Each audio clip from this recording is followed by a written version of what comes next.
नमस्कार, यह है रेडियो हिंदुस्तान और मैं हूं आपके साथ आरजे अंजू। रेडियो राष्ट्र में आज हम बात करेंगे कि मध्य प्रदेश अपना स्थापना दिवस मना रहा था 1 नवंबर को। ये आलेख हमने फेसबुक में पराग सक्सेना जी की वॉल से लिया है। 1 नवंबर को मध्य प्रदेश अपना स्थापना दिवस मना रहा था। आप सबको मध्य प्रदेश बीजेपी का गढ़ लगता होगा, लेकिन बहुत कम लोग ये जानते हैं कि ये कभी कांग्रेस का अभेद किला बन चुका था।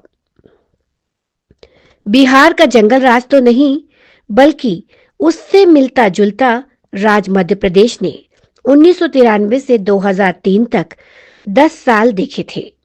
वो 10 साल जिन्हें याद करा के बीजेपी आज भी चुनाव जीत रही है। आज भी दिग्विजय सिंह मध्य प्रदेश वालों के लिए किसी भूत से कम नहीं है। बात 1993 के चुनाव की है। मध्य प्रदेश की 320 में से कांग्रेस को 174 सीटें मिली। कांग्रेस की भीतरी महाभारत के बाद दिग्विजय के मुख्यमंत्री बनने की राह आसान हो गई और जैसे ही कांग्रेस युग आरंभ हुआ, मध्य प्रदेश के पाकिस्तान बनने की दस्तक भी होने लगी। समुदाय विशेष का तुष्टीकरण आसमान पार पहुंच रहा था। ऐसा लग रहा था कि बाबरी विध्वंस का बदला मध्य प्रदेश की जनता चुकाएगी। मुसलमान सड़कों पर ये कहते सुने जा रहे थे कि जो भी घर बनवा रहे हो, अच्छे बनवाना, क्योंकि इसमें हम रहेंगे।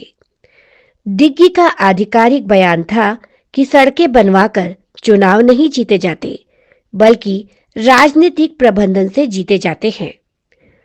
भूमाफियाओं का आतंक बढ़ रहा था। सड़कें खराब होना छोड़ ही रही थी कि 2002 में गुजरात में दंगे हुए। गुजरात मध्य प्रदेश से पुलिस सहायता मांगता रहा और दिग्विजय सिंह ने कोई मदद नहीं भेजी।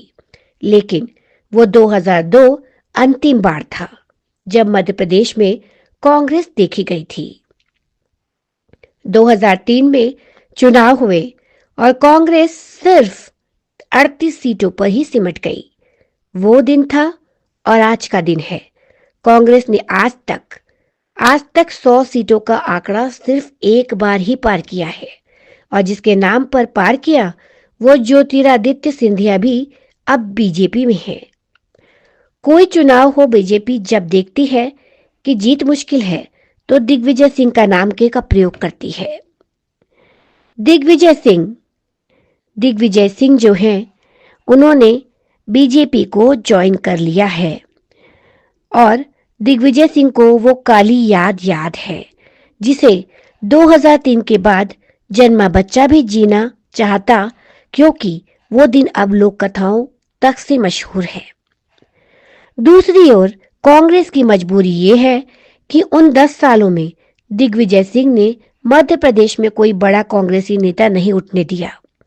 हर विधानसभा पर दिग्विजय के ही कार्यकर्ता घूमते दिखाई देंगे आपको। कांग्रेस का पतन बीजेपी के लिए जानना बहुत जरूरी है।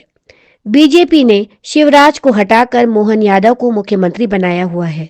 हो सकता है ये सिर्फ व्यक्तिगत आंकलन हो, मगर इन 10 महीनों में जितनी बार मध्य प्रदेश आना हुआ, लोग यही कह रहे हैं कि अपराध बढ़ रहे हैं। गुजरात और उत्तर प्रदेश हमारे पड़ोस में ही हैं, मगर जिस तरह से विदेशी निवेश उन्हें मिल रहा है वो सीखने योग्य है।